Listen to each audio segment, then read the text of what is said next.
Tu. Jadi kalau Nabi dah kata orang perempuan banyak dalam neraka, jangan tersinggung. Terima kenyataan ni. Apa Ustaz, saya faham, saya dah ubat elok macam Ustaz sebut. Bukan semua perempuan, kebanyakan perempuan. Kan? Kamu-kamu ni, alhamdulillah. Muslimah, mukminah, bagus. InsyaAllah semua kita ni syurga Firdaus. Yang kita kata kebanyakan perempuan di luar sana yang tak faham bahasa apa langsung ni.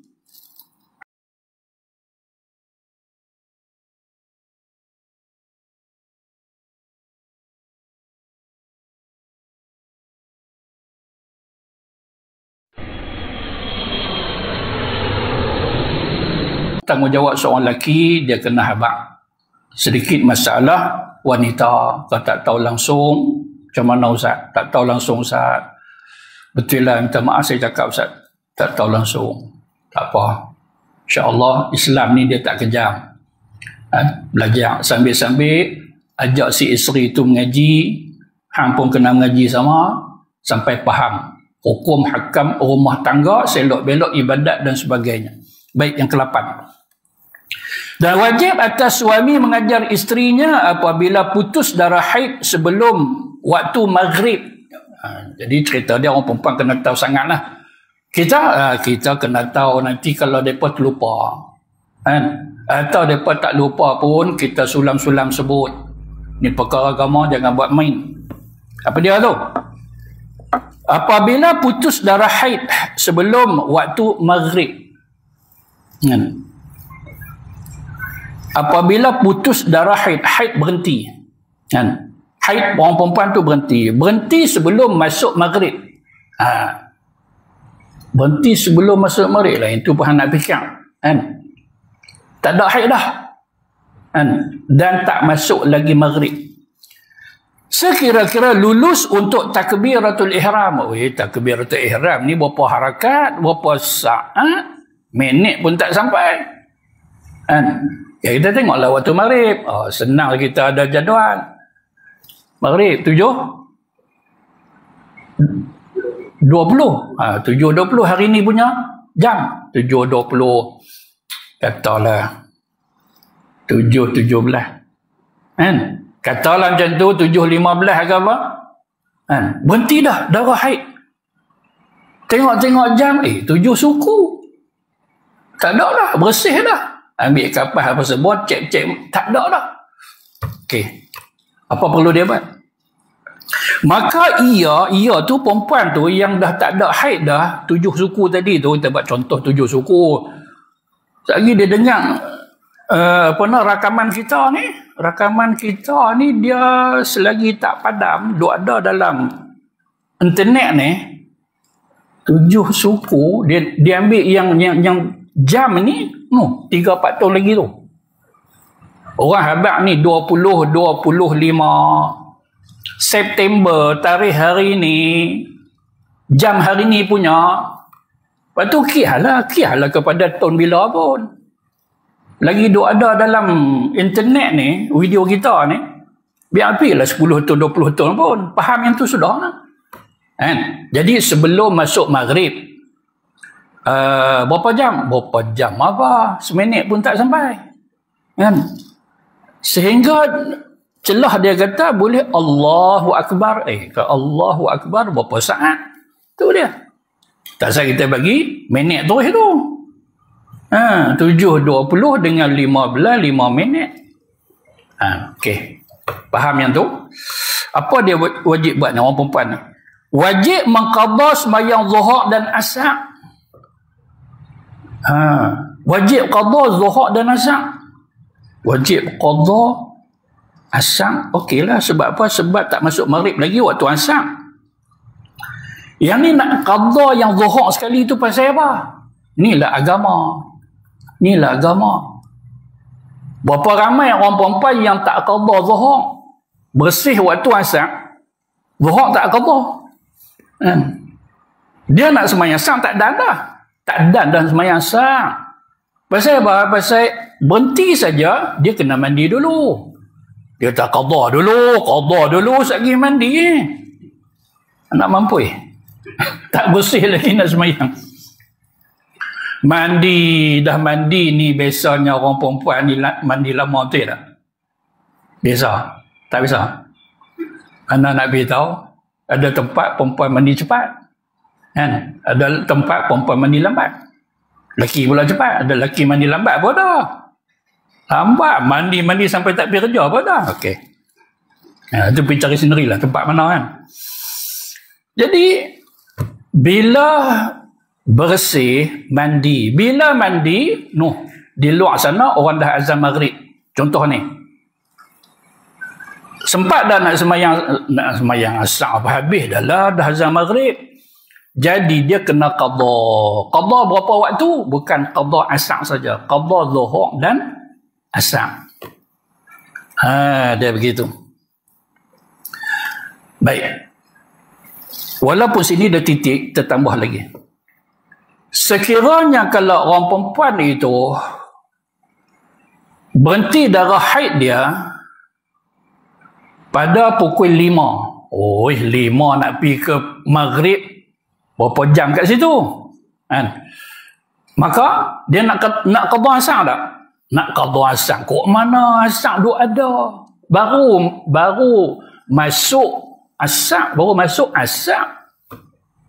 pukul 5 dah berhenti dah. Kan? Tak apa, nantilah qada. Pasal apa nak qada? Asar siapa nak qada? Dia kata nak pergi shopping dulu. Haram tu. Jangan buat main-main macam tu. Dah bersih dah, segerakan mandi. Bila mandi, asar tu tunai ke qada? Tunai lah. Lepas tu buat asar. Lepas buat asar, lega. Dah mandi, dah sembahyang asar, abang jom. Abang jom apa? Zuhur pasal apa tak qada? Zuhur pasal apa tak qada? Pasal apa nak kena qada zuhur? Zuhur tu masih ada haid. Tak payah abang, orang tahu. Orang tanya, pasal apa hang tak qada zuhur? Kena qada ke zuhur? Sini kita buat tambah di sini. Ramai perempuan tak peduli. Zuhur dia kena qada. Sebab apa? Sebab zuhur asar ni sembahyang yang boleh dijamakkan. Berarti kalau dia bersih pada waktu asar, zuhur wajib qada. Bila dia bersih pada waktu asar tapi tak ada nak tunaikan asar sebab mandi, elok-elok habis mandi ke azan maghrib, zuhur, asar wajib qada. Dua qada. Kalau bersih waktu asar, maka asar tunai, zuhur qada. Berapa ramai orang perempuan buat? Mungkin ni salah satu daripada sebab ramai orang perempuan dalam neraka. Salah satu sebab. Pasal apa? Ramai perempuan tak tahu. Bukan tak tahu langsung. Dia tahu lah. Tahu pasal apa? Pasal haid tak boleh sembahyang. Tapi kalau dia bersih pada waktu yang kedua, waktu pertama dia kena qada. Berapa ramai perempuan yang tahu ini? Satu, yang kedua, masuk sikit. Jenis perempuan yang ralik-ralik, yang tangguh-tangguh semayang ni, semayang dah masuk dah. Tapi dia tak semayang. Kan? Bila dia tak semayang, lebih kuranglah pukul 3 ke, 3.30 macam tu, haid. Maka tak bolehlah nak semayang zuhur. Padahal zuhur tadi masa tu, masuk, bersih. Kan? Masa mula masuk zuhur tu bersih tak dia? Bersih, tak ada haid lagi. Bila haid dia pukul 3, 3.30 contoh. Tapi tak boleh semayang zuhur dah lah pasal haid. Dia tanda tak dekat kalender? Orang perempuan. Dia tanda tak dekat kalender yang zuhur sekian hari tu dia tak semayang. Tanda selamat. Nanti dia qada. Tapi ramainya mereka tak tanda. Tak boleh. Macam tu lah. Sono, cantik, tak semayang. Kan? Bersih nanti, yang ni tak qada. Padahal dia kena qada. Bahaya kalau orang perempuan tangguh-tangguh. Bukan kata orang perempuan, orang lelaki pun jangan tangguh semayang. Masuk, semayang. Masuk, semayang. Selamat. Ini masalah kita cerita bahawa orang perempuan dengan haid dia ni, Ramai yang buat tak kisah. Kan? Laki pun dia renyih,